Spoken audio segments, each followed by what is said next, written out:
말씀을 시작하면서 우리 옆 사람하고 다시 한번 이렇게 인사 나눴으면 좋겠습니다. 내게는 당신이 너무 소중합니다. 이렇게 인사 나누겠습니다. 내게는 당신이 너무 소중합니다. 네, 내게는 당신이 너무 소중합니다. 예, 여러분 일주일 살아가면서 내가 소중하다는 인사 어떻게 좀 많이 듣고 사십니까? 예, 내가 이렇게 누군가에게 소중한 존재라는 사실, 여러분 이렇게 느끼고 사십니까? 제가 이번 주 이렇게 한 주를 보내면서 정말 우리 이 공동체가 얼마나 소중한 존재라는 사실을 정말 새삼 다시 한번 느끼게 되는 한 주를 보내게 되었습니다. 띵크 양육 2기 수업이 이렇게 시작이 되었습니다.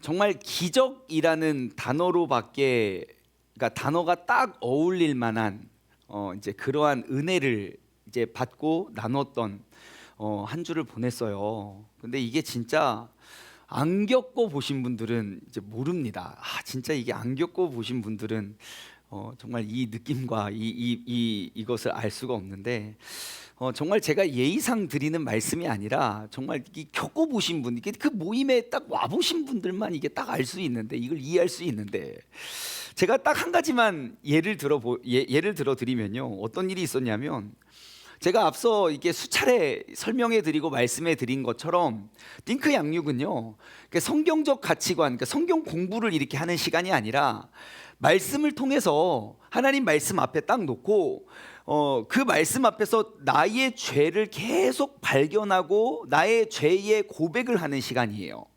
그래서 그 말씀 앞에 내가 엎드리는 거죠. 그리고 그 말씀으로 내가 처방받는 시간이에요.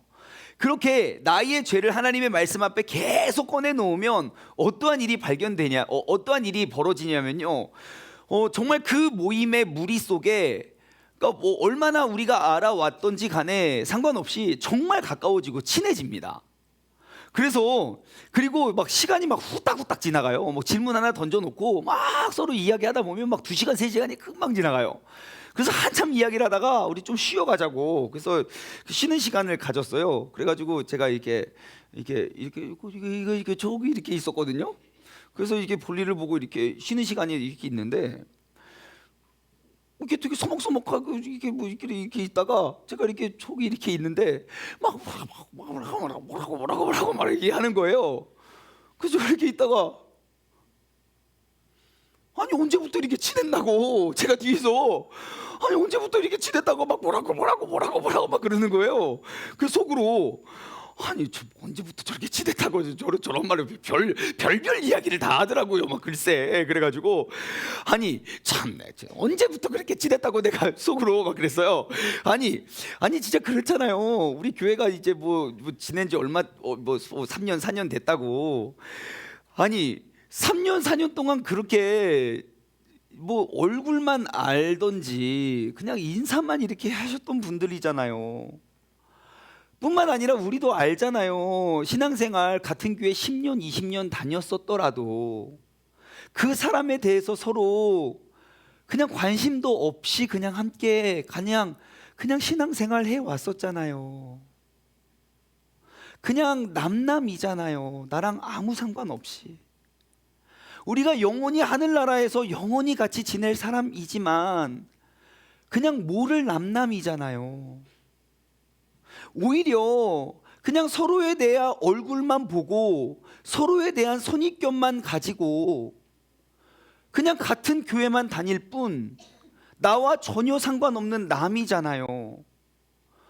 그런데 내가 나의 죄를 말씀 앞에서 고백하고 우리가 엎드리고 서로 그냥 말씀으로 그냥 치유받고 그냥 그렇게 나누다 보니까 세상에 그 순간 짧은 시간이지만 얼마나 가까워지는지, 가족보다 더 친해진다니까요. 그게 바로 띵크 양육의 힘입니다. 이게 바로 우리가 끊임없이 외치고 있는 그 도피성의 모습이에요. 제가 그래서 이번 주에 그 띵크 양육의 정의를 하나 더 세웠어요. 띵크 양육이란 무엇인가? 제가 사실 띵크 양육 일기를 시작하기 전에 띵크 양육 광고 영상을 만들면서 갑자기 그 집사님이 띵크 양육이 무엇입니까? 혹시 띵크 저 되게 당황했어요. 띵크 양육이란 막 되게 생각 많이 했었거든요. 정의가 없었어요. 근데 일기 띵크 양육을 마치고 제가 정의를 하나 세웠어요. 띵크 양육이란 도피성입니다. 여러분, 도피성이 이렇게 무엇입니까? 라고 하면서 제가 띵크 양육은 도피성이다. 우리가 막 외치는 그 도피성의 모습이 무엇입니까? 띵크 양육 와보십시오. 이게 도피성의 모습입니다. 라고 제가 정의를 하나 세웠거든요. 근데 이 길을 하면서 제가 또 하나의 정의를 세웠어요. 띵크 양육이 무엇입니까? 저에게 물으신다면 띵크 양육은 내 마음의 설거지다. 한번 읽어볼까요? 시작. 띵크 양육은 내 마음의 설거지다. 이게 무슨 말이냐면요, 띵크 양육은요, 내 마음에 그게 뭐 10년, 20년, 30년, 40년 전에 묵어있던 그 묵은 때를 깨끗이 씻어내는 시간이 바로 띵크 양육이더라고요. 이게 뭐냐면, 무슨 말이냐면요, 제가 그 나눔을 하면서 느끼고 깨달았어요. 내가 세상 어디에서도 꺼내거나 끄집어낼 수 없는 그 묵은 때, 그것이 내 안에 깊은 상처로 남아 있는데요, 내가 생각했을 때 내 안에 그 묵은 때는 너무너무 더럽고 그냥 추접해서 그냥 그거 그 자리에 있어요.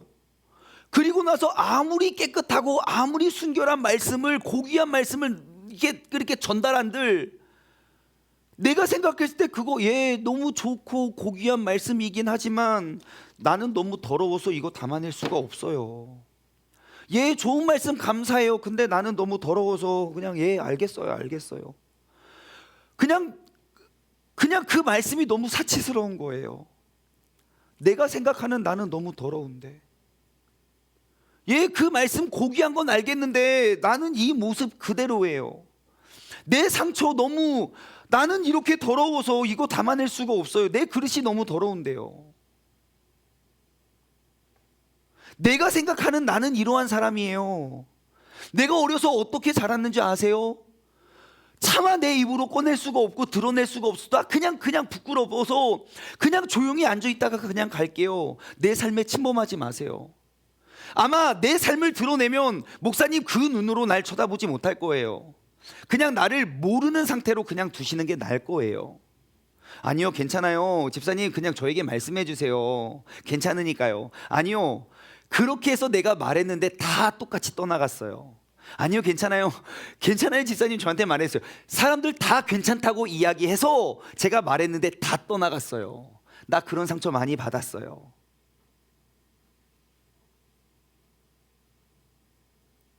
다 그 상태더라고요. 그래서 그 안에 그렇게 쌓여 있는 거예요.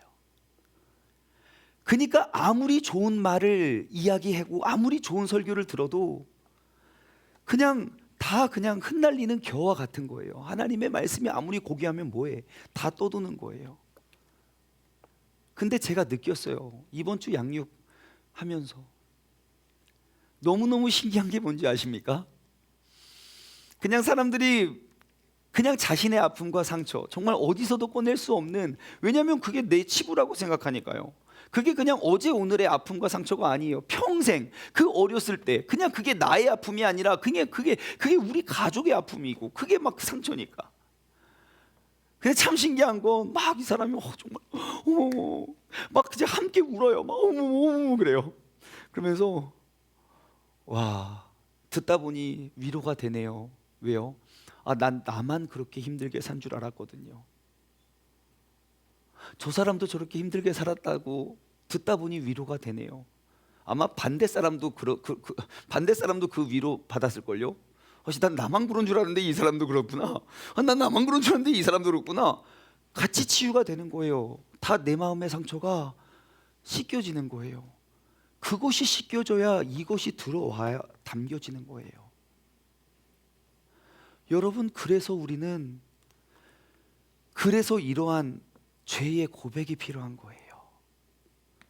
그것이 씻겨지지 않으면 절대로 깨끗하고 고귀한 말씀이 내 마음에 담겨질 수가 없는 거예요. 여러분, 그래서 우리는 하나님의 말씀 앞에 나의 죄의 고백이 필요한 겁니다. 여러분, 우리가 띵크 양육을 통해서 늘 하나님의 말씀 앞에 나의 마음을 완전히 우리는 회복했으면 좋겠어요. 목사님, 그럼 띵크 양육 언제 시작하나요? 걱정하지 마세요. 우리가 지금 무엇 이야기하고 있습니까? 우리가 띵크 양육하자는 걸 말하는 게 아니에요. 우리의 모임에 대한 이야기하고 있잖아요. 우리의 공동체 속에서 지금 양육을 이야기하는 게 아니에요. 여러분, 셀 모임 혹은 우리의 모든 공동체 속에서 그러한 모임과 나눔이 이루어지는 것에 대해서 이야기하고 있는 거예요. 그게 셀 모임이 됐든 어떠한 모임이 됐든 우리의 모임과 나눔 속에서, 이 공동체 속에서 우리의 죄의 고백이 나누어지고, 그 죄의 고백 속에서 우리의 상처가 치유되고, 우리가 그 예수 그리스도와 우리가 우리의 말씀 앞에서 그 나눔과 그 상처가 치유될 수 있는 그러한 공동체를 우리 모두가 세워가고 이루어져 가는 것이, 바로 그것이 도피성 교회의 정체성이 되어야 할 줄 믿습니다.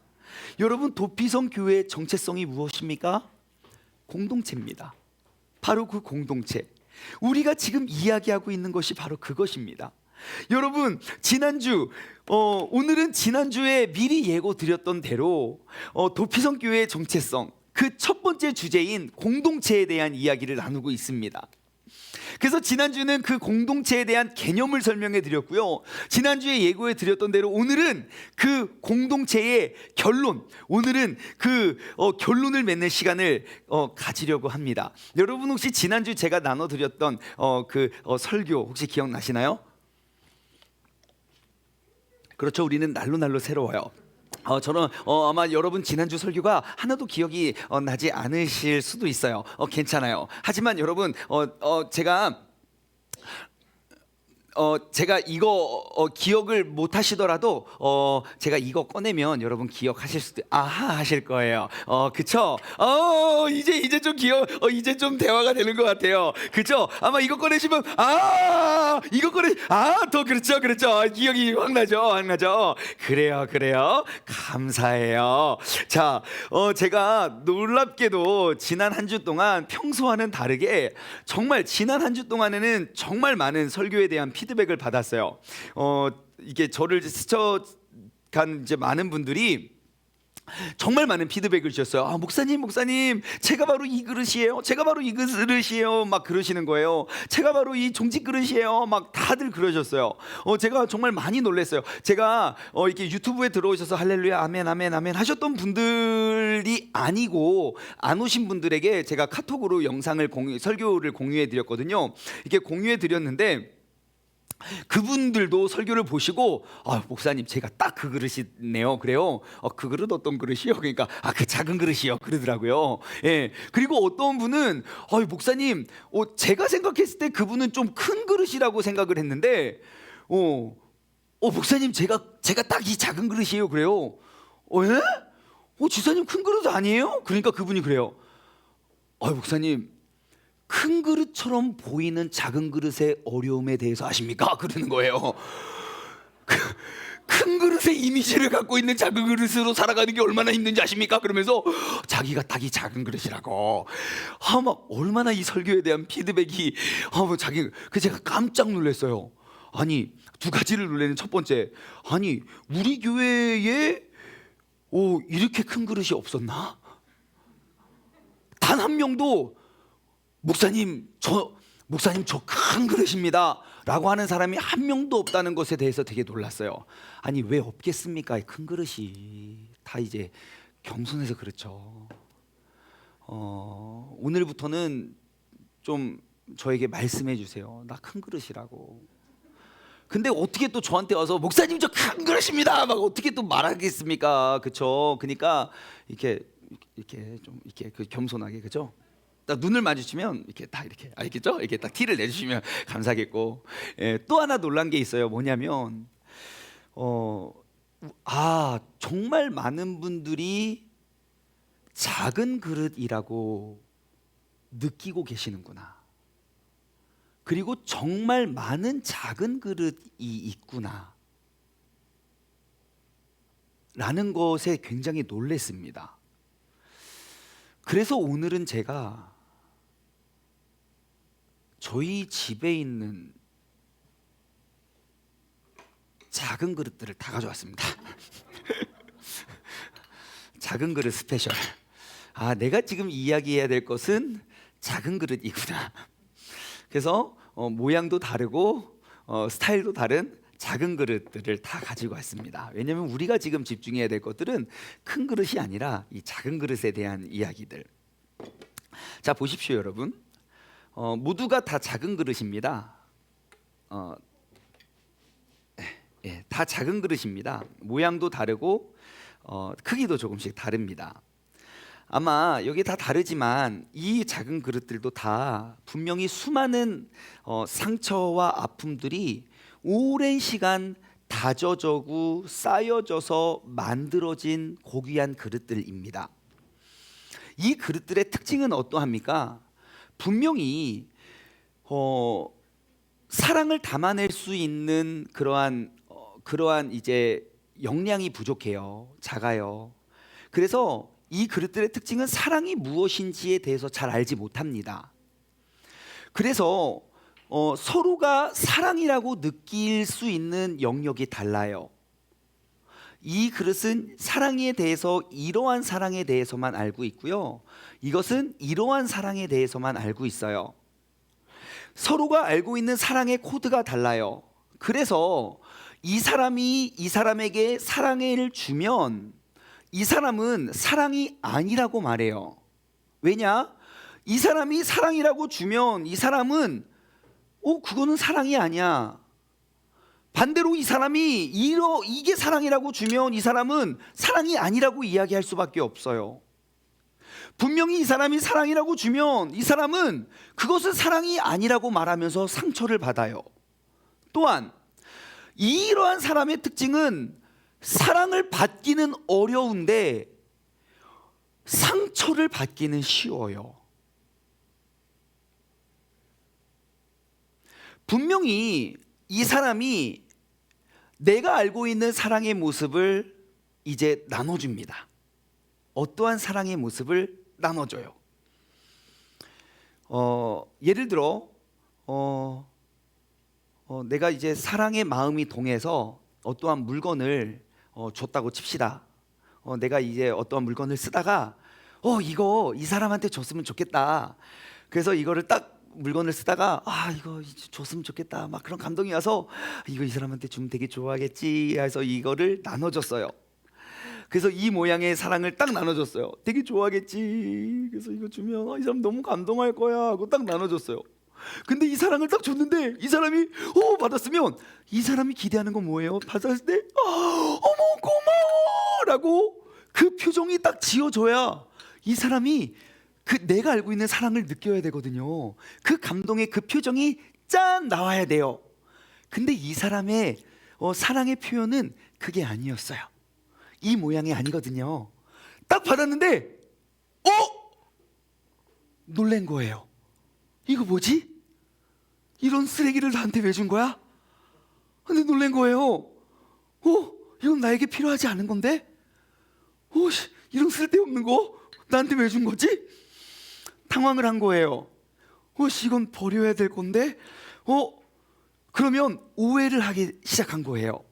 왜냐면 모양이 다르니까요. 그래서 놀란 거예요. 왜 자꾸 이 모양으로 나를 준 거지? 그래서 갑자기 이 사람이 나의 나름의 사랑의 표현을 했는데 갑자기 그날 이후로 교회에서는 이상한 소문이 돌기 시작한 거예요. 이 선물을 준 사람의 한쪽에서는 이상하게 이 사람이 교회 뒤에서 나를 욕하기 시작한다. 나는 사랑을 주었는데 내가 뭐를 쓰다가 좋은 거를 이 사람한테 줬는데 이 사람이 뒤에서 나를 욕하고 다닌다. 이상한 소문을 퍼뜨리고 다니는 거예요.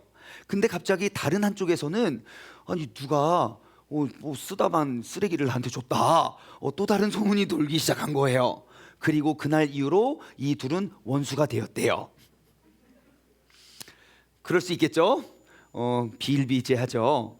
자, 만약에 똑같은 일을 이 사람과 겪었다고 칩시다. 분명히 이 사람이 무엇인가를 쓰다가 갑자기 이 사람이 생각났어요.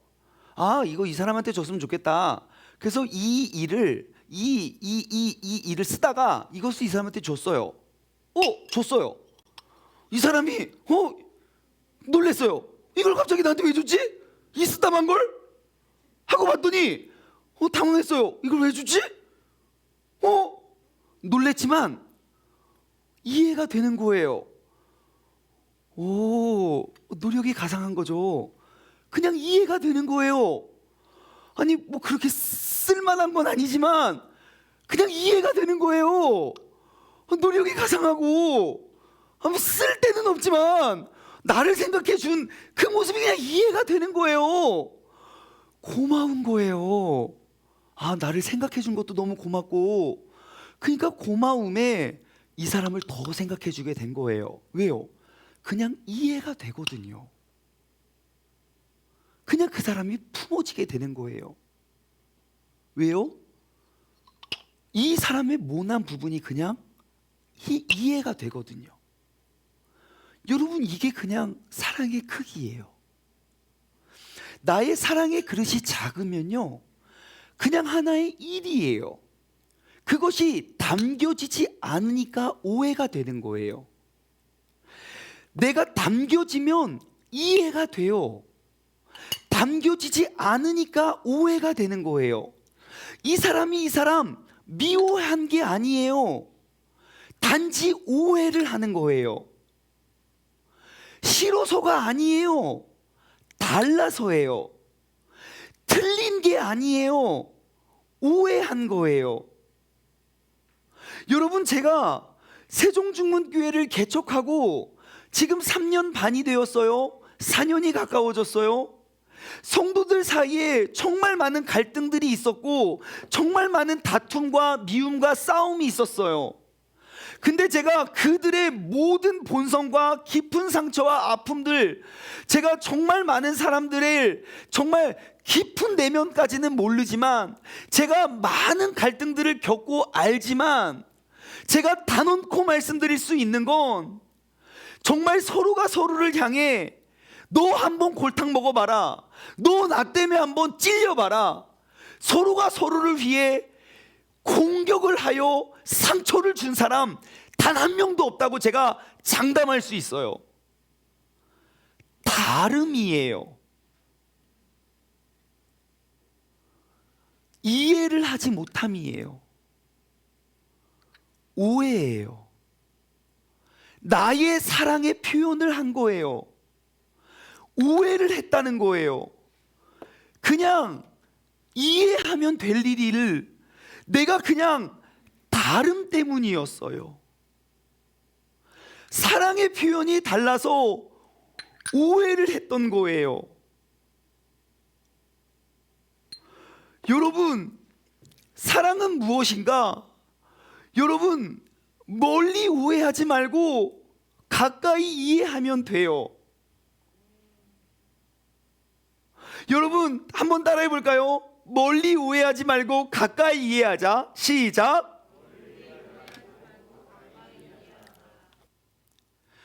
이게 말은 쉬워요.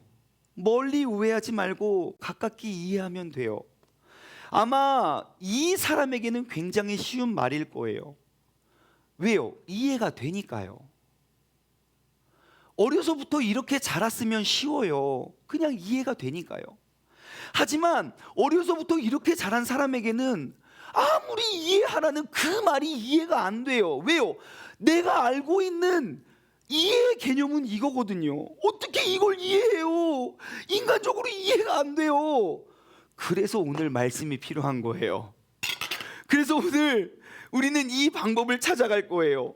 자, 여러분, 제가 아무튼 나중에 최종적인 방법은요, 사랑의 공동체는 가까이 이해하는 공동체예요. 나중에 우리가 오늘 이 말씀의 정답, 로마서 8장에서 우리는 그 정답을 찾아갈 거예요.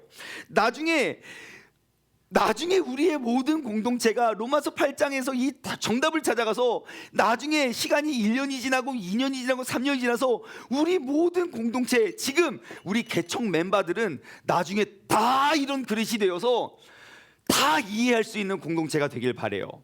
그러면 나중에 우리가 다 이러한 그릇들이 되어서 또 우리 도피성이 필요해서 온 사람들에게 다 이 그릇들 이렇게 보면은 나중에 여러분 우리 이해하면서 여러분 나중에 다 이렇게 설명해 줄 수 있는 우리 모두가 됩시다. 나중에도 계속 이거 하면 안 돼요. 자, 그러면 우리가 로마서 8장 말씀을 통해서 우리가 그 답을 한번 찾아갑시다. 자, 가장 확실하고 명확한 방법이 있습니다. 우리가 지금 나는 이해하기가 너무너무 이해가 안 돼요. 아무리 생각해도 어떻게 이럴 수가 있어요? 나한테 어떻게 이럴 수가 있어요? 여러분, 도피성 공동체를 위해서 아주 쉽고 명확한 방법이 있습니다. 이해가 할 수가 없는데 어떻게 이 사람을 내가 품을 수 있습니까? 여러분, 이해할 수 없는 사람을 이해할 수 있는 그 도피성 교회를, 도피성 공동체를 위한 가장 명확하고 가장 쉬운 방법, 이해할 수 없는 사람을 이해할 수 있는 가장 명확한 방법이 뭔지 아십니까? 이 로마서 8장에서 답을 얻을 수 있어요. 뭔지 아십니까? 바로 한번 크게 읽어볼까요? 시작. 한 번 더 읽어볼까요? 시작. 한 번 더 읽어볼까요? 시작. 여러분, 이것밖에 없습니다. 정답입니다. 다른 답은 없습니다. 유일한 답입니다. 정답이고 유일한 답입니다. 여러분, 오늘 본문 말씀 1절 말씀을 볼게요. 그러므로 이제 그리스도 예수 안에 있는 자에게는 결코 정죄함이 없나니.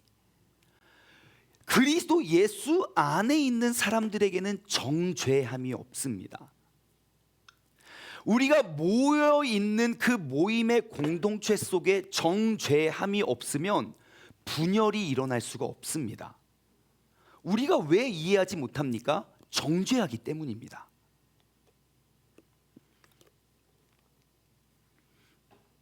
왜 둘이 갈등이 생겼습니까? 정죄하기 때문입니다. 왜 네가 나를 이렇게 공격해? 왜 너 나한테 이걸 줬어? 정죄하기 때문입니다. 서로를 이해하지 못하고 서로의 틀림 때문이 아닙니다. 다름 때문입니다.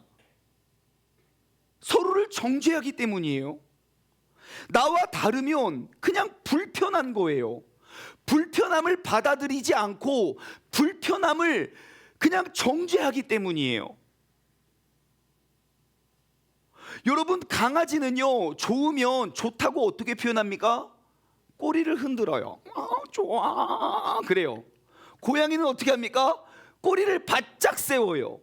강아지는 좋다고 달려가면 고양이는 싸우자고 달려들어요. 여러분, 그 둘은 연합이 될 수 없는 거예요. 그냥 다른 거예요. 표현이 다른 거예요. 우리의 모임의 공동체 속에서 연합을 위해서는 서로의 다른 모습으로 나아가서는 안 돼요. 그리스도를 향해 나아가야 돼요. 왜요? 그분은 정죄하지 않거든요. 그러니까 서로를 보면서 나아갈 수 없어요. 서로가 그리스도를 향해 나아가야 돼요. 서로를 마주 볼 수 없어요. 이 둘이 서로를 마주 볼 수 없어요. 서로가 그리스도를 향해 나아가면 그 공동체를 이룰 수 있어요.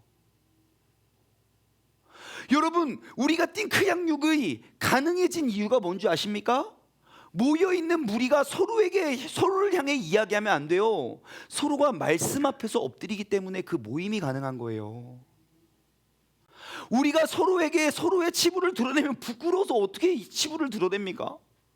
내가 옛날에 어땠고, 내가 옛날에 어떠한 잘못을 했고, 뭐 우리 가족이 어땠고, 어떻게 그런 이야기를 합니까? 창피해서. 하지만 말씀 앞에서, 우리가 그 말씀 앞에서 나의 죄를 고백했을 때 그게 가능해지는 거예요. 그러니까 그게 흠이 되거나 흉이 되지 않는 거예요. 여러분, 우리의 삶의 모든 문제는 제가 말씀드렸잖아요. 제가 단언코 장담코 제가 말씀드릴 수 있는 건 세종중문교회가 개척된 이후로 제가 모든 성도님들의 삶을 다는 모르지만 정말 그 마음속 깊이 있는 그 의도는 알 수는 없지만, 아무튼 제가 아는 한 상대방을 진짜 공격하고 죽이려고 그러한 나쁜 의도로 상대방을 아프게 한 사람은 없다니까요. 그냥 다름의 문제예요. 틀림의 문제가 아니라. 근데 내가 이해할 수 없으니 그것이 상처가 된다고요. 근데 예수님께 나아가면 예수님은 정죄하지 않으세요. 결단코 정죄하지 않으세요. 예수님의 그릇은 얼마나 할까요? 이만할까요? 아니요. 예수님을 시험하기 위해서 현장에서 가늠하다가 잡힌 여인을 돌로 쳐 죽이지 아니하고 데리고 왔어요. 예수님을 시험하기 위해서요. 율법대로라면 그 율법사들이 현장에서 가늠하는 여인들을 돌로 쳐서 죽여야 돼요. 그 유대인들 율법사들이라면. 근데 그들은 그 분노를 삭히면서 그 여인을 잡아서 예수 앞으로 끌고 왔다니까요. 그럼 예수님이 율법에 완전 완벽하고 의로운 사람이었다면 예수님은 둘 중 하나예요. 그 여인을 돌로 치든지 아니면 자신을 시험한 그 율법사들을 돌로 쳐 죽이든지. 예수님이 정의의 사도라면. 근데 예수님은 둘 다 하지 않으셨어요. 뭐 했습니까? 뭐 하나 들어가지고 바닥에 쏟어요. 바닥에 끄적끄적. 죄 없는 사람이 돌로 쳐라. 다 도망갔어요. 예? 예수님 그러신 분이에요. 그릇이 얼마나 하겠습니까? 예? 예수님 그러신 분이에요. 그럼 이 말씀이 이해가 돼요. 예수님은 결코 정죄함이 없으신 분이에요. 그러니까 우리는 예수님께 나아가야 돼요. 어떠한 문제와 어떠한 아픔과 어떠한 상처와 그 도피성 교회의 정체성은 우리의 모든 아픔과 상처와 우리의 모든 공동체는 예수님께 나아가야 돼요. 그래서 우리 세종중문교회 모든 모임은요, 항상 예수님이 중심되는 그러한 모임을 이루어 가야 됩니다. 일단 2명 이상 모이면 항상 예수님 중심되는 모임이 되시기를 바라요. 항상. 그래서 우리가 매일매일 큐티 말씀 묵상 이야기하는 이유가 그거예요. 모이면 여러분 묵상한 걸 나누세요. 우리의 말씀 묵상은요, 여러분 성경 지식 그거 이야기하는 거 아니에요. 매일매일 말씀을 내 삶의 거울로 비춰서 내 죄를 발견하십시오. 그리고 내가 매일매일 다짐하는 내 죄를 발견하고 내가 실천하고자 하는 적용 질문을 끄집어내시고 여러분 그거 실천하시면서 살아가십시오. 매일매일 내가 나의 죄인됨을 고백하는 그 고백 속에 우리가 뭐 잘났다고 우리가 맨날 고개 뻑뻑 들고 우리가 살아갈 게 뭐가 있습니까? 그리고 우리 교회 공동체 속에 사람들 모이면요, 누구 비판하거나 정죄할 그거 여러분 우리 그럴 자격 없습니다. 저 포함해서. 내가 죄인인데 우리가 누굴 정죄합니까? 맨날 나 죽었다 내가 죄인이요 해보십시오. 그럼 우리가 핏대 세워가면서 누구 뭐라고 손가락질할 그럴 자격 없는 사람입니다. 항상 우리의 모임에 예수 그리스도가 주인이 된다면 내가 누구를 찌르고 뭐 할 겨를 없습니다. 아무리 나를 찌르면 예수 그리스도는 정죄함이 없습니다. 내가 죄인입니다. 여러분 찌르거나 싸울 이해할 것도 없습니다. 예수 그리스도가 그 안에 있으면 우리는 정죄할 것이 없기 때문입니다. 우리는 서로를 비난하고 책망하고 견책하지만 예수님께서는 결코 정죄하지 않습니다. 그렇기 때문에 우리의 공동체는 오직 예수 그리스도 안에 있어야 됩니다. 여러분 다시 한번 부탁드립니다. 세종중문교회 도피성교회의 정체성은 공동체입니다. 그래서 우리 세종중문교회 공동체는 오직 예수 그리스도 안에 거하시기 바랍니다. 어떠한 모임이든지 항상 그리스도 안에 있어야만 합니다. 그 모임 안에 예수 그리스도께서 빠지면 반드시 정죄함이 솟아나게 되어 있고, 반드시 정죄함이 솟아나면 그 안에 상처만 남겨지게 될 것입니다. 여러분 모든 모임과 공동체 속에 반드시 예수 그리스도를 향해 나아가시기를 바랍니다. 이게 가능해질 수 있는 유일한 방법, 여러분 끊임없이 내 죄를 발견하고 내 죄를 발견하기 위해 매일매일 여러분 큐티 말씀 묵상을 해 나갈 수 있는 여러분 모두가 되시기를 바랍니다. 2절 말씀입니다. 이것은 그리스도 예수 안에 있는 생명의 성령의 법이 죄와 사망의 법에서 우리를 해방하였음이니라. 자, 이 원리를 보십시오. 자, 이것은 그리스도 예수 안에 있는 생명의 성령의 법이 죄와 사망의 법에서 너를 해방하였다. 자, 우리를 해방할 수 있는 그 원리, 그 법이 뭡니까? 생명의 성령의 법이 죄와 사망의 법에서 우리를 해방했대요. 자, 예수 그리스도 안에서 우리를 정죄함이 없는데, 자, 그 법이 그 힘과 능력이 어디에 있대요? 성령님 안에 있대요. 그 성령이, 그 생명이 죄, 사망을 해방했대요. 자, 그러면 우리를 정죄하지 않고 우리를 사망에서 구출해낸 성령은 사망에서부터 해결해냈대요. 자, 잠깐만요. 자, 우리 공동체가 예수님 안에 있다면 생명의 성령의 법이 죄와 사망의 법에서 해결했기 때문이래요. 자, 그러면 우리를 해방시켜주는 실체가 있기 때문에 우리가 사망에서 머물 수 없다는 원리예요. 자, 아주 중요한 원리가 여기 있습니다. 자, 우리를 죄와 사망으로부터 해결해 줄 수 있는 실체가 무엇입니까? 그게 바로 생명의 성령이에요. 우리를 해방시켜 줄 실체는 뭡니까? 성령이에요. 그리고 3절부터 자, 말씀을 좀 띄워주세요. 말씀을 3절부터 3절. 자, 3절부터 우리가 3절부터 6절까지 말씀을 쭉 한번 읽어볼게요. 3절부터. 자, 율법이 육신으로 말미암아 연약하여 할 수 없는 그것을 하나님은 하시나니. 자, 율법이 육신으로 말미암아, 자, 우리 육신이었기 때문에 연약해서 할 수 없는 그것을 하나님은 할 수 있습니다. 곧 죄로 말미암아 자기 아들을 죄 있는 육신의 모양으로 보내 육신의 죄를 정하사 육신을 따르지 않고 그 영을 따라 행하게 율법의 요구가 이루어지게 하심이라. 자, 잠깐만요. 우리 육신은 너무너무 약해요. 그래서 육신으로는 우리가 그 영을 이겨낼 수가 없는 거예요. 우리가 육신은 그 죄를 이겨낼 수가 없는 거예요. 그래서 그 육신으로 말미암아 죄를 이겨내게 하기 위해서 하나님은 그 육신을 통해서 그 죄를 이겨낼 수 있는 방법을 알려주기 위해서 예수님을 보낸 거예요. 그래서 어떻게 했냐? 자, 육신을 따르는 자는 육신의 일을, 영을 따르는 자는 영의 일을 생각한대요.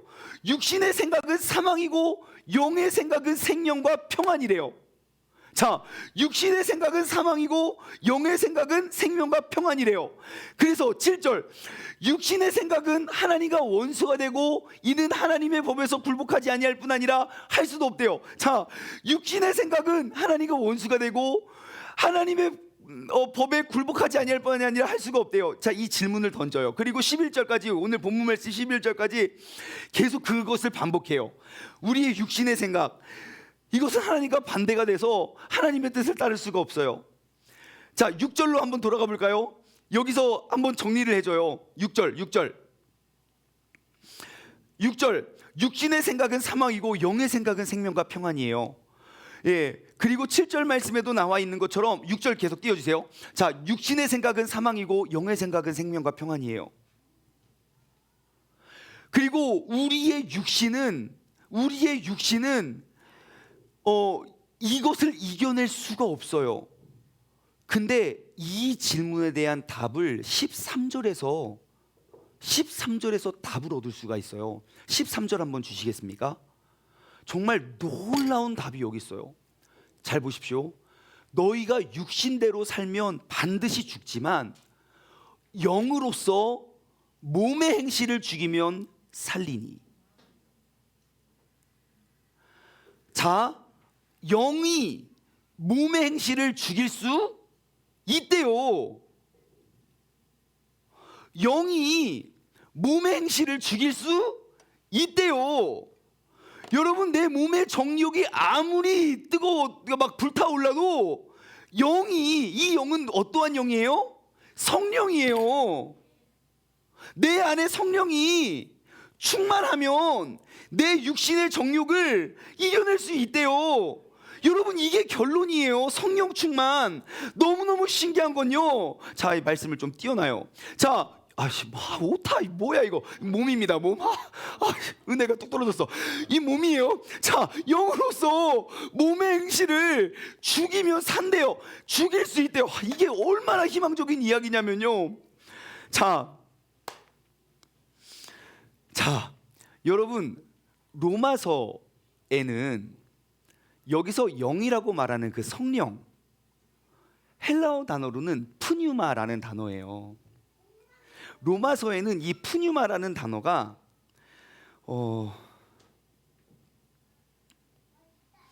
로마서에는 이 푸뉴마라는 단어가 몇 번이 기록되어 있냐면, 몇 번입니까? 34번. 로마서 전체에 푸뉴마라는 단어가 34번 기록되어 있어요. 그런데 이 로마서 8장 안에는 로마서 전체의 그 성령을 의미하는 푸뉴마라는 단어가 34번 기록되어 있는데, 로마서 8장 안에, 한 장 안에만 21번 기록되어 있어요.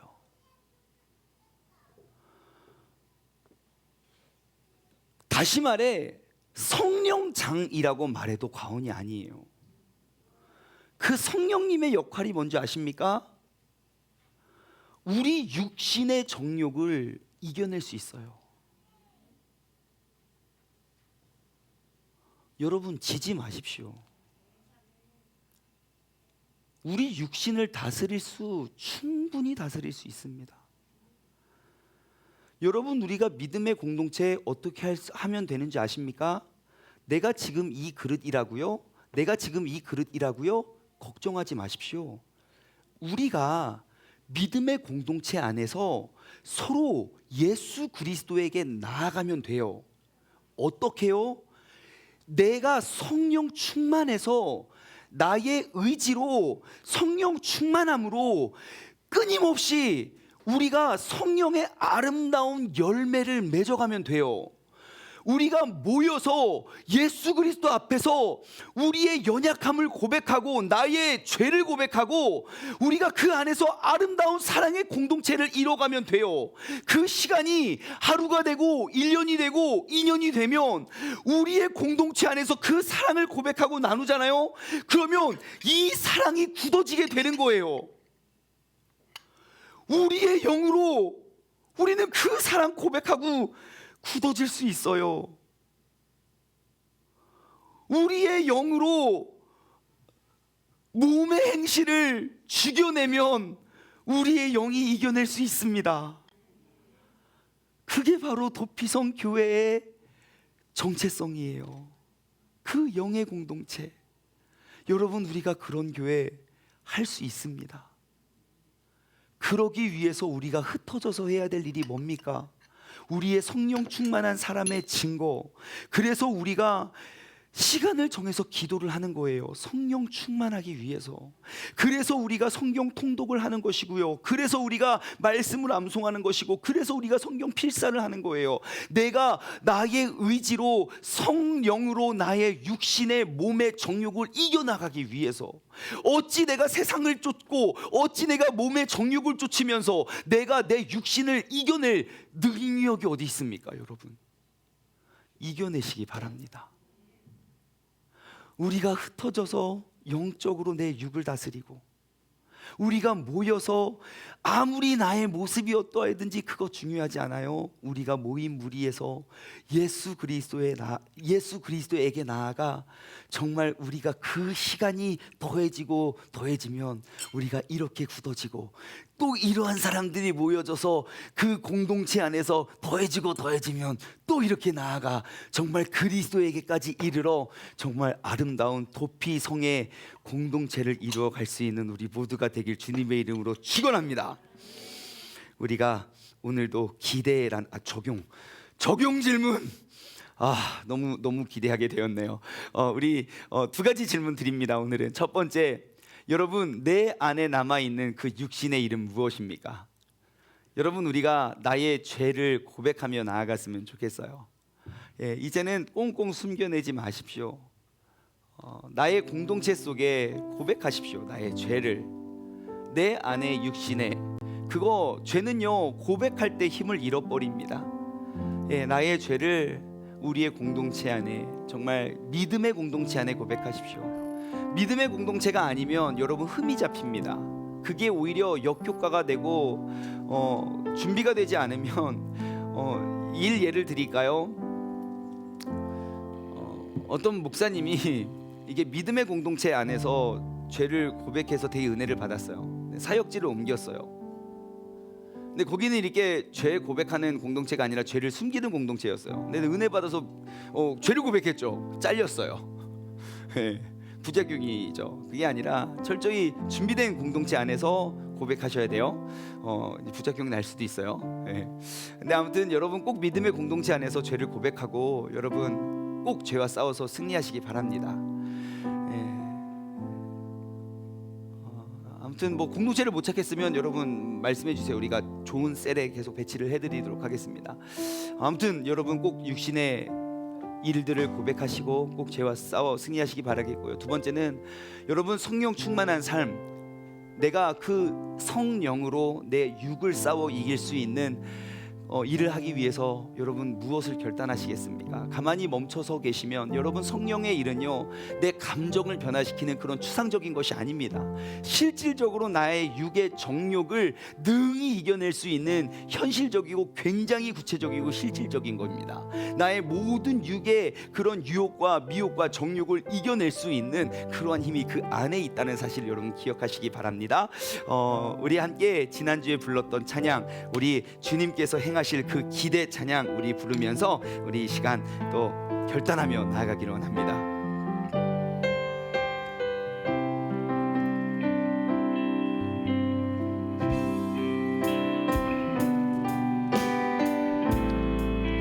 모습은 달라도 예수님 한 분만 바라네.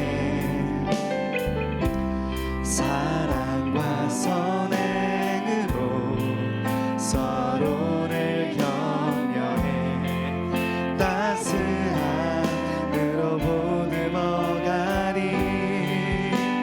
주님 우리 안에 함께 하시니 형제자매의 기쁨과 슬픔 느끼네.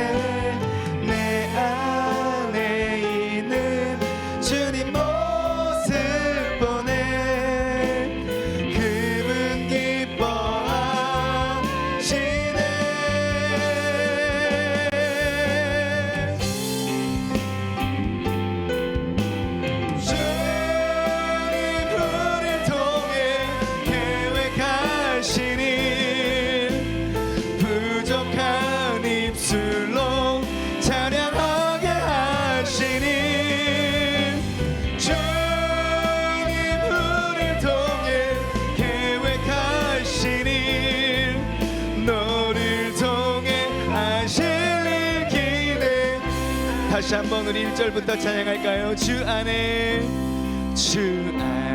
우리 서로 모습은 달라도 우린 예수님 한 분만 바라보며 나아갑니다. 서로 사랑과 선행으로 서로를 격려하는 공동체 세우길 원합니다. 따스함으로 서로를 보듬어 갑니다. 주님 우리 안에 함께 하심을 바라봅니다. 그때의 형제 자매의 기쁨을 느끼고요, 바로 그때 내 안에 계신 주님을 봅니다. 주님께서 얼마나 기뻐하시는지 몰라요.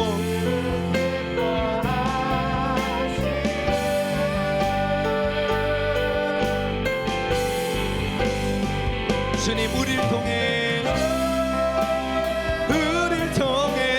계획하신 일, 부족한 입술로 찬양하게 하시니 주님 우리를 통해 계획하신 일, 우리를 통해 하실 일 기대해. 주님 우리를 통해 계획하신 일, 주님 우리를 통해 계획하신 일, 부족한 입술로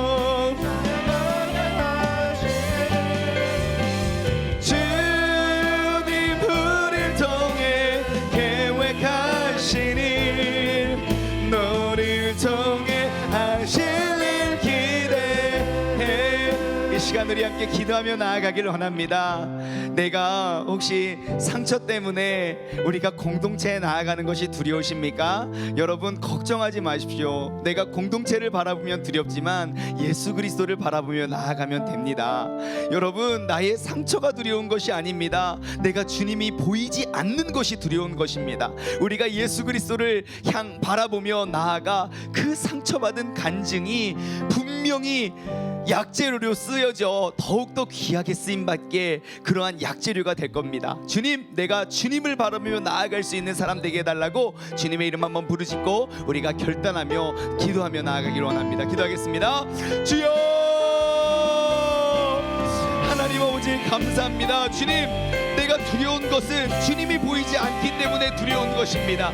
아버지 하나님, 이 시간 아버지 하나님, 내가 주님을 바라보며 용기 내며 나아가기를 원합니다. 아버지 하나님, 이 시간 아버지 하나님, 내가 다시 한번 그 아름다운 믿음의 공동체를 세우며 나아갈 수 있는 아버지 그런 믿음의 사람 되기를 소망하오니 아버지 주님께서 우리를 붙잡아 주시고 아버지 하나님, 다시금 아버지 우리 세종중문교회가 이 도시의 이 땅의 도피처가 되어서 아버지 하나님, 정말 무너졌던 그 교회의 본질의 모습을 우리가 회복하고 아버지 무너졌던 이 땅의 믿음을 다시 그 사랑을 잃어버렸던 변질되었던 그 사랑의 모습을 회복하고 아버지 굳게 갈 수 있는 그런 믿음의 공동체가 될 수 있도록 주님께서 인도하시고 붙잡아 주옵소서. 아버지 하나님, 이 세상은 사랑이 무엇인지 알지 못합니다. 진짜 사랑이 무엇이고 아버지 그 사랑의 기능과 사랑의 역할이 무엇인지 아버지 고장나버린 사랑을 사랑이라 말하고 있습니다. 아버지, 사랑은 오래 참고 사랑은 온유하며 사랑은 아버지 품어주고 안아주는 것, 아버지 그러한 것이 사랑인데 아버지 세상은 잘못된 사랑을 말하고 아버지 그것이 진짜 사랑인 양 아버지 하나님, 그들은 알고 있습니다. 아버지 하나님, 진짜 사랑이 무엇인지 아버지 사랑을 제시하고 아버지 그 사랑을 보여주고 가르쳐줄 수 있는 그 사랑의 공동체가 아버지 바로 우리 세종중문교회가 될 수 있도록 주님께서 인도하시고 주님께서 붙잡아 주시고 함께하여 주시옵소서. 아버지 하나님, 주님께서 아버지 우리를 아버지 인도하여 주시고 아버지 하나님, 주님께서 함께하여 주시옵소서. 아버지 하나님, 주님께서 우리를 통하여 계획하신 일, 아버지 그 계획하신 일은 이 부족한 입술, 아버지 그 고장나고 이 상처 많은 아버지 이 공동체를 통하여 아버지 그 부족한 사람들을 통하여 행하실 일들임을 아버지 우리가 고백하며 나아갑니다. 아버지 하나님, 아버지 우리가 나아갈 수 있는 건 아버지 나의 준비됨과 나의 완벽한 모습이 아니라 아버지 하나님, 그 바로 나를 통하여 일하실 예수 그리스도의 능력임을 아버지 우리가 의지하며 나아가오니 아버지 주님께서 우리와 함께 하시고 주님께서 인도하여 주옵소서.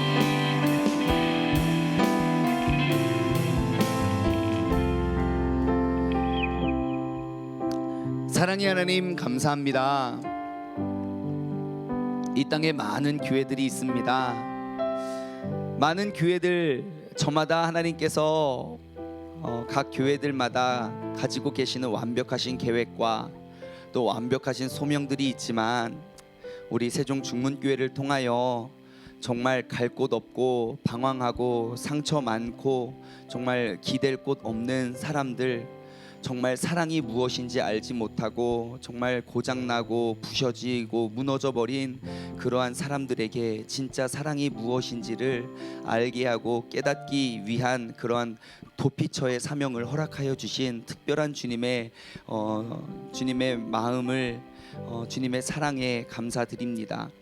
아버지 하나님, 주님께서 계획하신 그 일들, 아버지 우리도 그것이 무엇인지 명확히 알지는 못하지만 주님께서 우리에게 한 걸음 한 걸음 말씀하여 주시고 이끄시는 대로 우리가 순종하며 담대히 나아가오니 주님께서 우리에게 말씀하여 주시고 또 우리에게 부어주시는 넘치는 과분한 은혜와 사랑, 아버지 하나님 우리가 느끼며 나아갑니다. 아버지 하나님 너무너무 감사하고, 아버지 하나님 우리를 통하여 계획하신 그 일들 정말 완벽하고 또 준비된 사람을 통하여 계획하신 일이 아니라 정말 이 부족한 입술, 그 부족한 모습들을 통하여 주님께서 계획하신 일임을 우리가 알고, 아버지 하나님 우리가 그 사랑 우리가 듬뿍 그 계획 우리가 정말 부푼 마음으로 가지고 우리가 나아갑니다. 아버지 하나님, 도피성 교회의 정체성 그 첫 번째는 바로 공동체를 세워가는 것이고, 그 공동체의 그 중심에는 오직 예수 그리스도를 향해 우리가 나아가는 것, 아버지 그 공동체를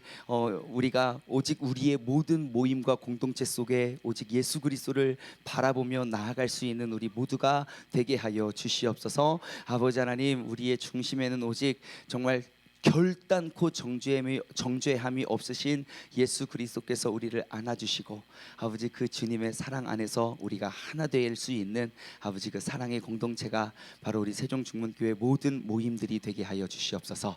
이제는 우리 주 예수 그리스도의 은혜와 아버지 하나님의 무한하신 사랑하심과 성령님의 교통하심이 예수 그리스도 안에 아름다운 공동체를 이루어가길 소망하는 사랑하는 우리 세종중문 가족들 머리머리 위에 이제로부터 영원토록 함께 하시길 간절히 축원하옵나이다. 아멘.